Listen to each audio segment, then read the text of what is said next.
অবশেষে চাকরি পেল মিঠি। খুশিতে ভেসে গেল পুরো পরিবার।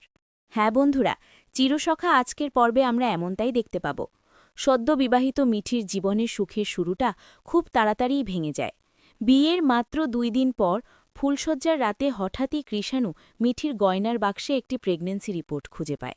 না ভেবেই না বুঝেই সে মিঠিকে ভীষণ অপমান করে বসে। মিঠি বারবার বোঝানোর চেষ্টা করলেও কৃষাণু তার কথা বিশ্বাস করেনি। অপমান সহ্য করতে না পেরে মিঠি সেদিনই বাবার বাড়িতে ফিরে যায়। তার চোখের জল যেন থামতেই চায় না।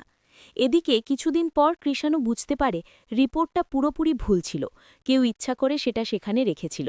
নিজের ভুল বুঝতে পেরে সে ভেঙে পড়ে এবং মিঠির সাথে যোগাযোগ করার চেষ্টা করে। বারবার ফোন, বারবার অনুরোধ, কিন্তু মিঠি আর সাড়া দেয় না। একদিন কৃষাণু মিঠিকে নিতে তার বাবার বাড়িতে যায়, কিন্তু মিঠি স্পষ্ট জানিয়ে দেয় বিশ্বাস একবার ভাঙলে সেটা আর আগের মতো হয় না। বৌভাতের দিন যখন সবাই উৎসবে ব্যস্ত, মিঠি চুপচাপ বেরিয়ে যায় একটি চাকরির ইন্টারভিউ দিতে। নিজের পায়ে দাঁড়ানোর জেদই এখন তার শক্তি। আর সেদিনই সে চাকরিটা পেয়ে যায়। খুশিতে সে প্রথমে নিজের পরিবারকে ফোন করে। সবাই আনন্দে ভেসে যায়।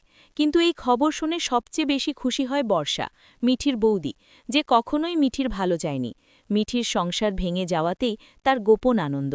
অন্যদিকে কৃষাণু আবার ফোন করে মিঠিকে। সে বলে, আমি আমার ভুল বুঝেছি, আর একটা সুযোগ দাও। মিঠি শান্ত কণ্ঠে উত্তর দেয়, হয়তো একদিন আমি আমার মনকে বোঝাতে পারব, কিন্তু সেদিন তুমি হয়তো আর বুঝবে না।